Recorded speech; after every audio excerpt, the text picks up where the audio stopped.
সকলোৰে ভাল তেতিয়ালে মোৰ লগত একেলগে ক'ব ভাৰত মাতা কি ভাৰত মাতা কি বহুত বহুত ধন্যবাদ আজিৰ সভাত আমাৰ মাজত উপস্থিত ভাৰতৰ যশস্বী গৃহমন্ত্ৰী আৰু অসমবাসীৰ একেবাৰে আপোন বড়োলেণ্ডবাসীৰ একেবাৰে আপোন ভাৰতৰ গৃহমন্ত্ৰী অমিত শ্বাহ ডাঙৰীয়া বিটিআৰৰ প্ৰধান প্ৰমোদ বড়ো ডাঙৰীয়া নিখিল বড়ো ছাত্ৰ সন্থাৰ সভাপতি দীপেন বড়ো ডাঙৰীয়া ভাৰতীয় জনতা পাৰ্টিৰ সভাপতি দিলীপ শইকীয়া ডাঙৰীয়া অসম বিধানসভাৰ সন্মানীয় অধ্যক্ষ বিশ্বজিৎ দৈমাৰী ডাঙৰীয়া মন্ত্ৰী উৰ্খা গৌৰা ব্ৰহ্ম ডাঙৰীয়া অতুল বৰা ডাঙৰীয়া অশোক সিংঘাল ডাঙৰীয়া সভাত উপস্থিত বিধায়ক লৰেন্স ইছলাৰী ডাঙৰীয়া মিহিনেশ্বৰ বসুমতাৰী ডাঙৰীয়া গোবিন্দ বসুমতাৰী ডাঙৰীয়া তুলিৰাম ৰংহাং ডাঙৰীয়া ৰাণগৌৰা নাৰ্জাৰী ডাঙৰীয়া জয়ন্ত বসুমতাৰী ডাঙৰীয়া বড়ো সাহিত্য সভাৰ সভাপতি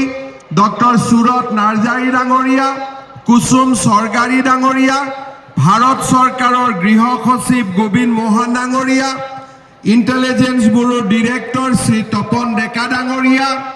উপস্থিত ৰাইজ আই মাতৃসকল যুৱক যুৱতী ছাত্ৰ ছাত্ৰী বন্ধু বান্ধৱীসকল খুলুমবাই নমস্কাৰ নিখিল বড়ো ছাত্ৰ সন্থাৰ ৫৭তম বাৰ্ষিক অধিৱেশন উপলক্ষে মই নিখিল বড়ো ছাত্ৰ সন্থাৰ সন্মানীয় সভাপতি দীপেন বড়ো উপসভাপতি খুৰমুদা ৱাৰী সাধাৰণ সম্পাদক খনীন্দ্ৰ বসুমতাৰী প্ৰমুখ্যে সমূহ বিষয়ববীয়াক আন্তৰিক অভিনন্দন জনাইছো আজি আমি আপচুৰ এই ৫৭তম অধিৱেশন দতমাত অনুষ্ঠিত কৰিছো এই দতমাই হল বডোফা আৰু বড়ো জাতিৰ মহান নায়ক বডোফা উপেন্দ্ৰনাথ ব্ৰহ্মৰ জন্মস্থান আজিৰ এই পবিত্ৰ দিনটোত মই বডোফা উপেন্দ্ৰনাথ ব্ৰহ্মৰ প্ৰতি অসমবাসী ৰাইজৰ হৈ গভীৰ শ্ৰদ্ধাঞ্জলি নিবেদন কৰিছো শ্ৰদ্ধাৰ ৰাইজ আজি আমাৰ মাজত কেন্দ্ৰীয় গৃহমন্ত্ৰী অমিত শ্বাহ ডাঙৰীয়া উপস্থিত আছে ভাৰতৰ প্ৰধানমন্ত্ৰী নৰেন্দ্ৰ মোদী ডাঙৰীয়াৰ নেতৃত্বত আৰু কেন্দ্ৰীয় গৃহমন্ত্ৰী অমিত শ্বাহ ডাঙৰীয়াৰ মাৰ্গদৰ্শনত বড়ো ভূমিলৈ আমি স্থায়ী শান্তি উভতাই আনিবলৈ সক্ষম হৈছো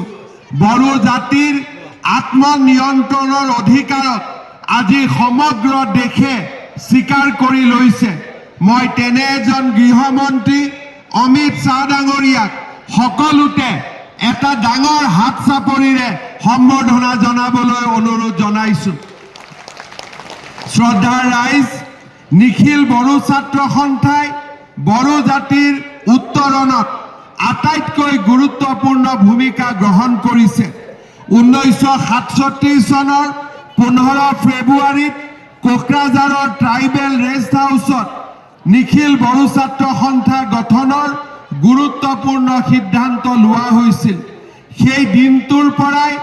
সমগ্ৰ জীৱনকালত নিখিল বড়ো ছাত্ৰ সন্থাই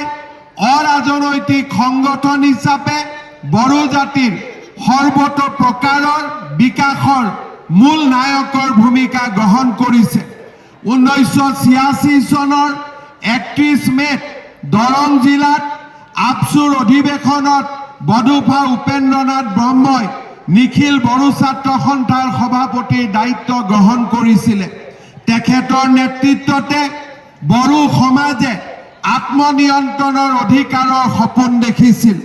আৰু সেই সপোনকে পম খেদি 2020 চনত প্ৰধানমন্ত্ৰী নৰেন্দ্ৰ মোদী ডাঙৰীয়া আৰু নিখিল বড়ো ছাত্ৰ সন্থা NDFB আৰু বড়ো জাতি আৰু সমগ্ৰ বড়োলেণ্ডবাসী ৰাইজৰ আশীৰ্বাদত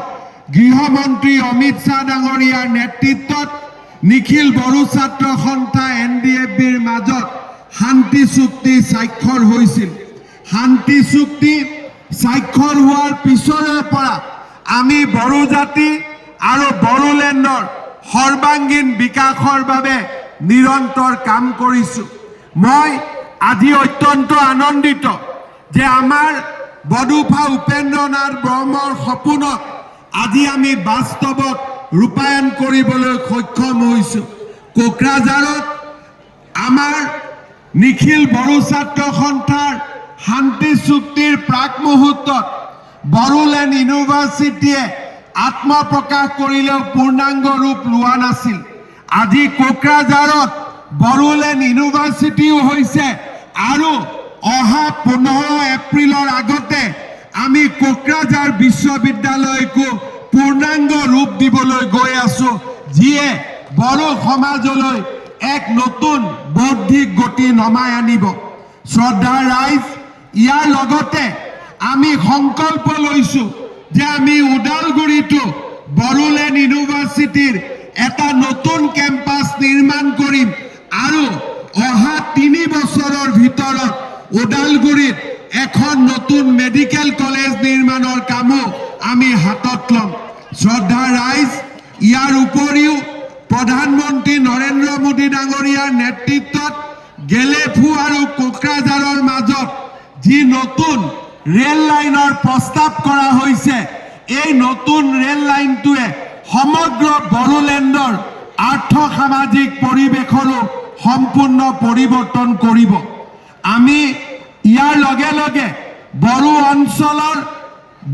বড়ো লোকসকলৰ সৰ্বাংগীন উন্নয়নৰ বাবে নিখিল বড়ো ছাত্ৰ সন্থাৰ লগত আলোচনা কৰি বড়ো মিডিয়ামক উচ্চতৰ মাধ্যমিক আৰু ইয়াৰ পিছত গ্ৰেজুৱেশ্যনলৈকে শিক্ষাৰ মাধ্যম হিচাপে নিৰ্মাণ কৰাৰ কামত আগবাঢ়িছোঁ।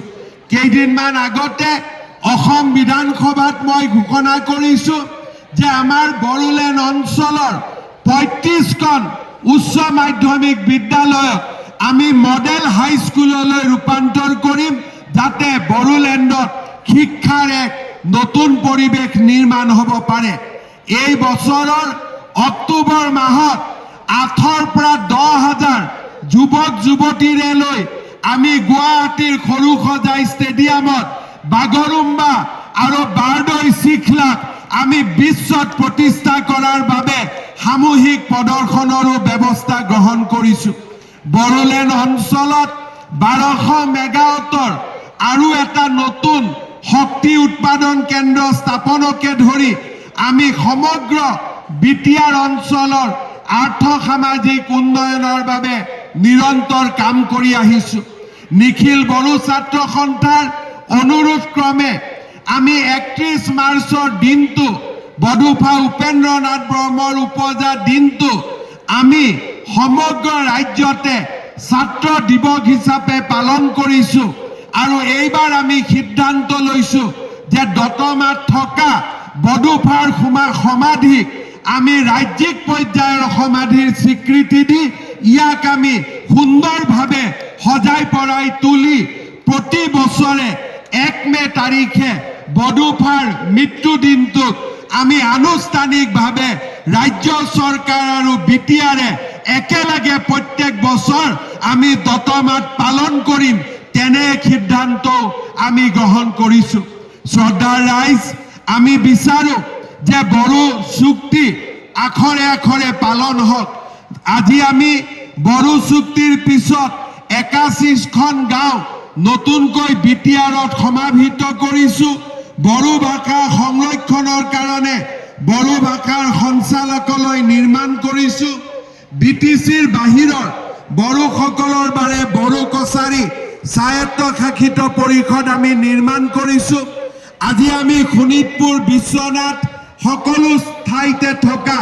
বড়ো লোকসকলক ভূমি স্বত্ব প্ৰদান কৰাৰ বাবে আমি ব্যৱস্থা হাতত লৈছোঁ। আজি বড়ো চুক্তি অনুসৰি আৰ্থ সামাজিক প্ৰকল্পসমূহো আমি এটা এটাকৈ আগবঢ়াই লৈ যোৱাৰ বাবে আমি প্ৰয়াস আৰু প্ৰচেষ্টা কৰিছোঁ। আজি বড়োলেণ্ড অঞ্চল শান্তিৰ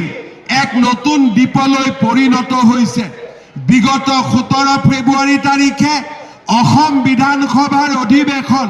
কোকৰাঝাৰত অনুষ্ঠিত কৰি বড়োলেণ্ডৰ ৰাইজে এক নতুন ইতিহাস নিৰ্মাণ কৰিলে। মই আজি পুনৰবাৰ বড়োলেণ্ডৰ সমূহ ৰাইজক 17 ফেব্ৰুৱাৰীত অসম বিধানসভাৰ অধিৱেশন কোকৰাঝাৰত অনুষ্ঠিত কৰাত যি সহযোগিতা আগবঢ়ালে তাৰ বাবে মই পুনৰ এবাৰ আপোনালোকক ধন্যবাদ আৰু অভিনন্দন জ্ঞাপন কৰিছোঁ। শ্ৰদ্ধাৰ ৰাইজ, মই আপোনালোকক অসমবাসী ৰাইজৰ হৈ আশ্বাস দিছোঁ যে আমি একেখন অসমৰ তলতে বাস কৰি বড়ো লোকসকলৰ আত্মনিয়ন্ত্ৰণৰ অধিকাৰক আগবঢ়াই লৈ যোৱাৰ বাবে আমি সকলো প্ৰকাৰৰ সহযোগিতা আমি আগবঢ়াই যাম। প্ৰধানমন্ত্ৰী নৰেন্দ্ৰ মোদী ডাঙৰীয়া আৰু গৃহমন্ত্ৰী অমিত শ্বাহ ডাঙৰীয়াৰ নেতৃত্বত আমি বিটিআৰত সমৃদ্ধি, শান্তি আৰু উন্নয়নৰ এক নতুন দিগন্তলৈ আমি ৰূপান্তৰ কৰিম। পুনৰ এবাৰ নিখিল বড়ো ছাত্ৰ সন্থাক 57তম অধিৱেশনৰ শুভকামনা জ্ঞাপন কৰি গৃহমন্ত্ৰী অমিত শ্বাহ ডাঙৰীয়াক অসম আৰু বড়োলেণ্ডৰ পবিত্ৰ ভূমিলৈ আদৰণি জনাই মই মোৰ বক্তব্যৰ সামৰণি মাৰিছোঁ। জয় হিন্দ, বন্দে মাতৰম।